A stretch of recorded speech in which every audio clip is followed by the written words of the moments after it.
Salut à tous, alors aujourd'hui je vais vous parler de stratégie de rebalancing versus simplement détenir les crypto-monnaies, holder les crypto-monnaies comme on dit, et voir un peu quelles sont les statistiques sur le long terme, est-ce que c'est gagnant, et donc est-ce que c'est mieux d'échanger régulièrement des crypto-monnaies, de les rebalancer, de les réorganiser, ou simplement de les détenir et d'attendre long terme. Disons court, moyen ou long terme en fonction du bull run qui arrive.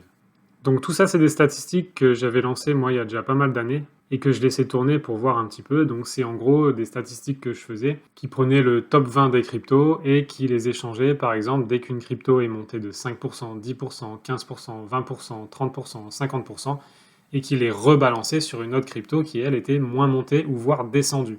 Donc ça enregistrait toutes les combinaisons de stratégies avec une cinquantaine de cryptos et sur différents pourcentages de hausse ou de baisse. Et en fait, un ami m'a fait parvenir cet article où eux ont fait aussi un tas d'analyses et donnent le rapport de leurs analyses. Donc c'est super intéressant et je vais parcourir un peu ce rapport pour vous montrer leurs résultats et peut-être que ça pourra vous donner des idées sur vos nouvelles stratégies de trading et de rebalancing pour faire davantage de gains que simplement en détenant et en attendant. Donc effectivement, premier point qui me dit que leur analyse est déjà un peu pertinente, c'est que tout leur trade inclut 0,25% de transactions, de commission de transaction, ce qu'on peut effectivement retrouver sur les plateformes de trading comme Binance, Kraken, etc. Ils ont aussi compté le fait que si par exemple ils veulent passer du LTC au SNT et qu'il n'y a pas cette paire-là, alors ils vont peut-être trader d'abord du LTC au BTC et du BTC au SNT et ils vont compter 0,25% de commission, de frais sur chacun des trades, c'est-à-dire sur 2 trades. Et ça, c'est important aussi, puisque chaque fois qu'on fait des échanges, il y a des frais, ils sont réels. Après chaque échange de crypto-monnaie, on a moins d'argent sur notre compte, et donc il ne faut pas le négliger. Donc il y a différentes stratégies de rebalancing. Donc là, en gros, l'article va évaluer 3 stratégies. La première, j'achète, je garde, j'attends. La deuxième stratégie, c'est je vais rebalancer sur une période, donc par exemple tous les mois ou toutes les semaines, par exemple tous les dimanches, je vais rebalancer, c'est-à-dire prendre là où il y a eu le plus de gains et balancer là où il y a eu le moins de gains. Et la troisième stratégie, c'est pas sur une durée, mais c'est sur un pourcentage d'augmentation. Par exemple, je prends mes cryptos qui ont pris 15% et je les rebalance sur celles qui ont pris moins ou qui ont perdu en pourcentage. Et donc dans cette étude, ils ont sélectionné le rebalancement périodique sur une heure, un jour, une semaine et un mois. La deuxième variable qu'ils ont pris en compte, c'est le nombre de cryptos qu'on rebalance. Parce qu'effectivement, surtout si on le fait à la main, déjà si vous avez 10 cryptos à rebalancer, ça commence à être du boulot et des frais. Donc là, ils ont fait des tests de porte-monnaie avec un incrément de 2, c'est-à-dire avec 2 cryptos, 4 cryptos, 6 cryptos, 8 cryptos ou 10 cryptos. Au niveau de la sélection des crypto-monnaies, en gros, ils sont partis de la plateforme Bittrex et Poloniex. Ils ont pris un ensemble de crypto-monnaies qui avaient plus d'un an de data et de courbes. Et donc, toutes les cryptos qui avaient plus d'un an de data sur Bittrex et sur Poloniex ont été, entre guillemets, sélectionnées. Et finalement, leur étude a sélectionné aléatoirement des assets, donc 2, 4, 6, 8 ou 10 selon le cas, parmi les cryptos qui étaient sélectionnés.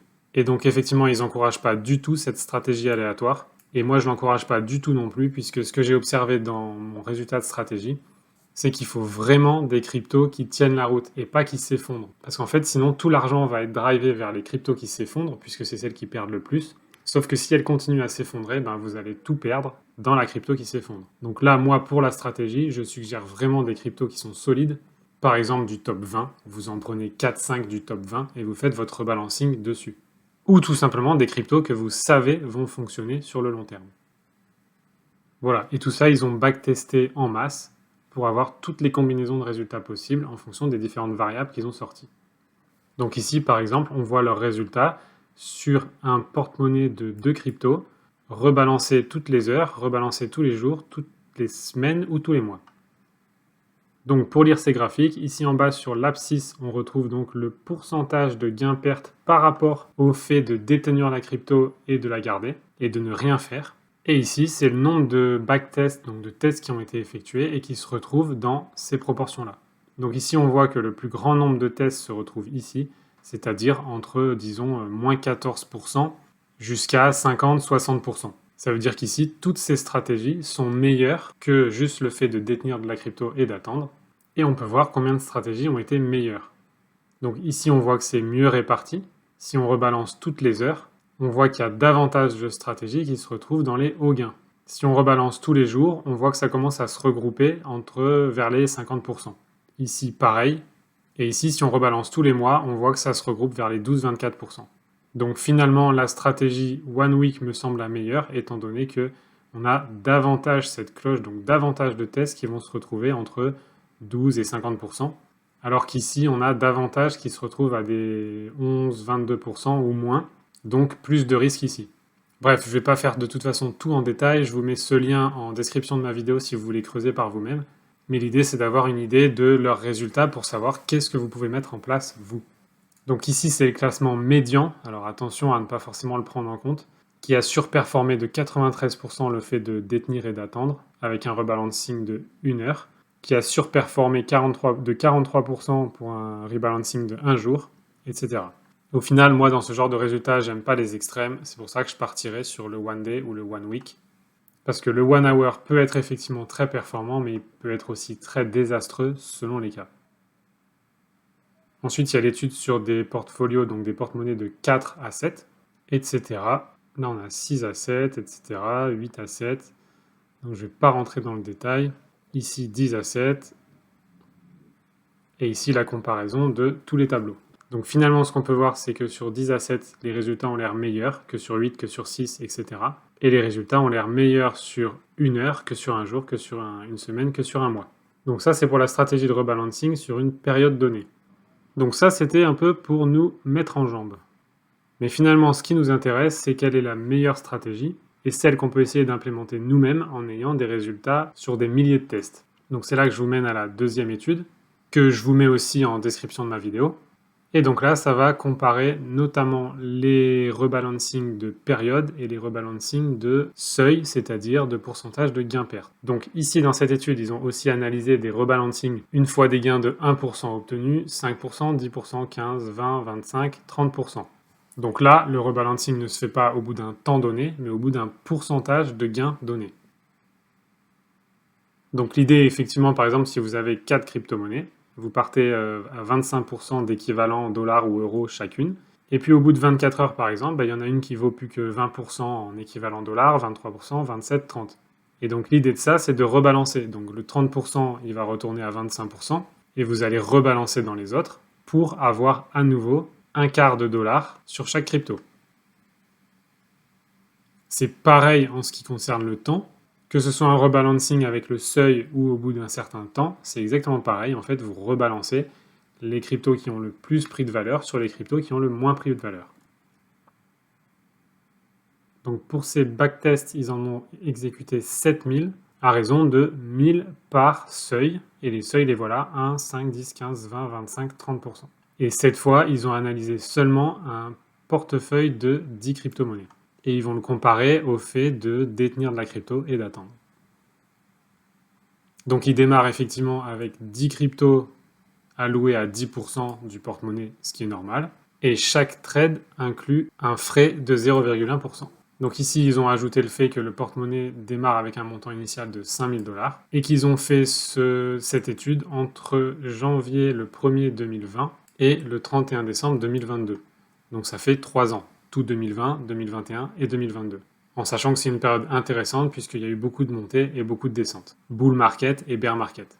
Ici, leur sélection de crypto-monnaies inclut donc toutes les crypto-monnaies qui étaient présentes sur les 10 meilleurs échanges de crypto pendant toute la durée du test. Donc encore une fois, la sélection de crypto-monnaies est aléatoire, je ne suggère pas ça non plus. Mais ça donnera un résultat intéressant de test. Puisque pour moi, des crypto-monnaies choisies aléatoirement vont avoir un moins bon résultat que si on les choisit bien en sachant là où on met notre argent.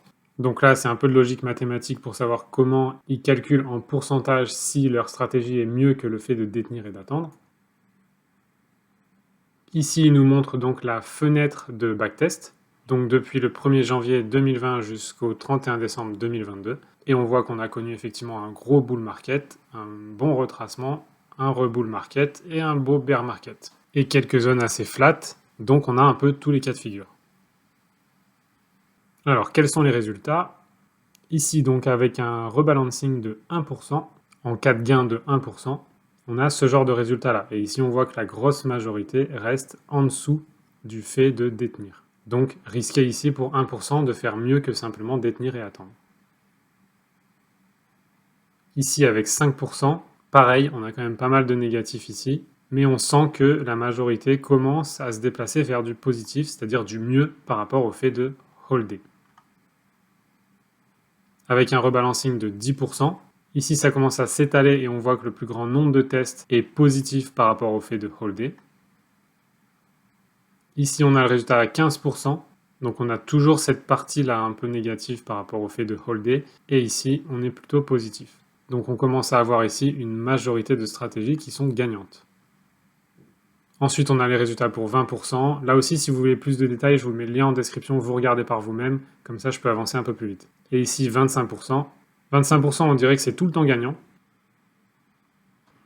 Donc ici, ils disent que 33,8% des tests ont produit des performances supérieures de 0 à 84% par rapport au fait de holder, dans le cas où le seuil est à 25%. Ensuite, on a le 30%, et les résultats ici combinés avec la valeur du portefeuille à la fin. Donc dans le cas de la stratégie de rebalancing à 1%, le porte-monnaie est passé de 5 000 $ à 12 000 $, etc. Vous pouvez lire. Et donc la meilleure stratégie semble être la 15% qui a fait x4 sur le porte-monnaie pendant la durée. Ici donc on a les résultats des portefeuilles sur la durée donnée. Ici donc si je hold ou si je rebalance, et effectivement on voit que les résultats en rebalançant avec un seuil de 15% ont surperformé de x3 le fait de détenir et d'attendre sur les 3 ans donnés. Ici, on a le même schéma en graphique. Donc à 1%, on a surperformé le fait de détenir de 11%. Avec des seuils de 5%, on a surperformé de 52%, etc. Et donc on a ici les résultats qui nous montrent qu'avec le seuil de 15%, on a eu les meilleurs résultats en surperformant de 77% par rapport au holding. Ici, on n'est pas en pourcentage par rapport à la valeur du portefeuille, mais en pourcentage de performance par rapport aux stratégies elles-mêmes. En tout cas, ce qui ressort encore, c'est que la stratégie avec un seuil de 15%, c'est-à-dire que vous rebalancez vos crypto-monnaies dès qu'il y en a une qui a atteint 15%, et 15% a l'air d'être le plus rentable. Donc en conclusion de ces deux études, le rebalancing avec des seuils semble meilleur que les deux autres stratégies, à savoir le fait de détenir et d'attendre ou de rebalancer périodiquement. Et dans la stratégie de rebalancer avec un seuil, la meilleure performance est obtenue quand on rebalance à 15% de tolérance. Donc à vous de jouer si vous avez envie d'essayer. Vous prenez par exemple un portefeuille de, moi je suggère 5 crypto-monnaies, des crypto-monnaies qui ont de l'avenir. Vous mettez par exemple sur un porte-monnaie de 1000 $, vous mettez 200 $ sur chaque crypto-monnaie. Et dès qu'il y en a une qui a pris 15%, vous rebalancez tout le monde pour que chacune vale la même chose en dollars que les autres. Et chaque fois qu'une crypto prend 15%, vous faites la même chose et vous rebalancez pour avoir la même valeur en dollars dans chaque crypto-monnaie. Ça s'essaye, c'est le résultat de leur étude. Personnellement, j'avais obtenu les meilleurs résultats autour de effectivement 20% aussi. Mais ce qu'il faut faire vraiment le plus attention, c'est de ne pas se foutre sur des cryptos qui vont chuter, de ne pas se foutre sur des cryptos qui ont des super performances en ce moment mais finalement qui ne donneront rien sur l'avenir, parce que sinon ça va vous bouffer vos gains. Donc choisissez des cryptos qui sont sûrs, des cryptos du top 100 par exemple, ou des cryptos que vous connaissez bien et qui ont de l'avenir. Ça, c'est la variable la plus importante. Voilà, j'espère que ça va vous aider et je vous dis à très vite.